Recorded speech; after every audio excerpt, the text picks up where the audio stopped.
Hello, and welcome to This Week in Review. This weekly segment is designed to highlight a few important developments you may have missed this week, what they may mean for markets, and most importantly, the potential impact for investors. To stay up to date with our latest market insights, subscribe to our YouTube channel or visit fisherinvestments.com. Now let's review what happened this week.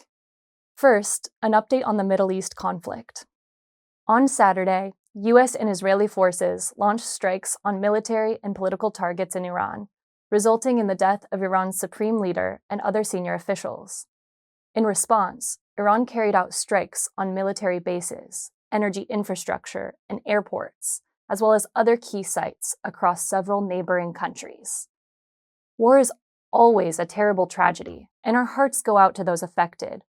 But here, we focus on how geopolitical events impact the ability of companies to be profitable. So what does this escalation mean for markets?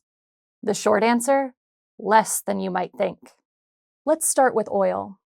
Brent crude has risen from around $60 per barrel at the beginning of the year to over $90 per barrel with a sharp spike this week.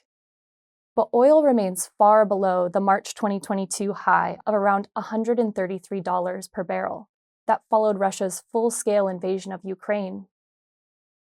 But remember that even in these extreme cases, businesses were quick to adapt and oil prices fell nearly as quickly as they rose. We see no reason why today should be any different. Natural gas markets have also seen volatility. Qatar suspended production after attacks on its infrastructure, causing European benchmark gas prices to spike nearly 40% on Monday. But even with that jump, prices are still a fraction of their 2022 peak. Plus, Europe is heading out of winter, giving it more flexibility to manage temporary disruptions. Most importantly, prior to 2022, Russia was one of Europe's largest suppliers of natural gas. Cutting ties with Russia in response to the war meant permanently looking for alternative suppliers. This time, analysts expect Qatar to resume production later this month. But what about stocks?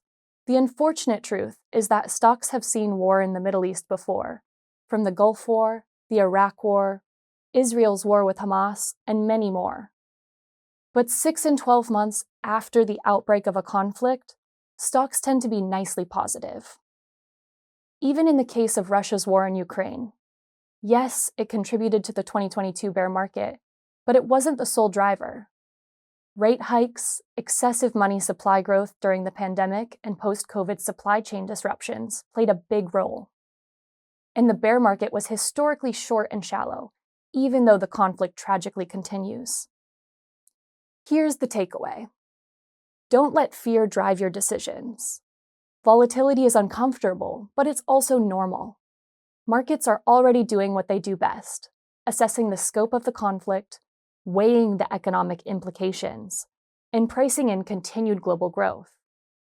If history is any guide, this bull market is likely to keep moving forward. Next, primary election season heats up. On Tuesday, Texas, North Carolina, and Arkansas kicked off the 2026 midterm cycle, with the first major primary contests. Primaries often bring heated rhetoric and bold policy proposals as candidates compete for their party's nomination. But here's the thing. While primaries grab headlines, it's the November midterm elections that matter most for markets. Midterms tend to set the stage for what we call the midterm miracle. Historically, U.S. stocks rise around 90% of the time in the 3 quarters following a midterm election. Why? Markets thrive on stability, and midterms often lead to a divided government. When Congress and the White House are split, sweeping policy changes become harder to pass. While legislative gridlock can frustrate voters, it reduces the risk of disruptive policy swings, and markets tend to reward that predictability. The bottom line for long-term investors: don't let the noise of a contentious primary season drive short-term investment decisions. Political uncertainty is a normal part of markets, not a reason to retreat. As history shows, staying invested through election cycles, rather than trying to time them, is the best course of action. Finally, February U.S. labor market data. Today, the U.S. Bureau of Labor Statistics reported that unemployment unexpectedly rose to 4.4% in February, as non-farm payrolls contracted by 92,000 jobs. This follows a stronger than expected report in January, which was revised down slightly. This comes on the heels of last week's viral report from a prominent equity research firm, which claimed AI could dramatically disrupt the job market. For some investors, today's labor market numbers may seem to confirm these fears. Yes, technological advancements like AI may eliminate certain jobs, especially those requiring less creativity or complexity. But history shows us that innovation also creates new jobs and opportunities, often in ways we can't predict. Capitalism has a long track record of driving progress, creating industries, and tools that improve lives, even if the specifics are hard to foresee. Importantly for investors, February's employment data doesn't tell us much about where markets are heading, or how AI might shape future job growth. Job numbers are lagging indicators, reflecting what has already happened in the economy.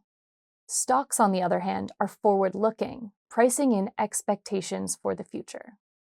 With that in mind, we urge investors not to put too much weight on any single jobs report. Instead, focus on forward-looking indicators and broader economic trends. That's it for this week. Thanks for tuning in to This Week in Review. If you're looking for more insights, then don't miss our other series, 3 Things You Need to Know This Week, released every Monday. You can also visit fisherinvestments.com anytime for our latest thoughts on markets. Thanks again for joining us, and don't forget to hit like and subscribe.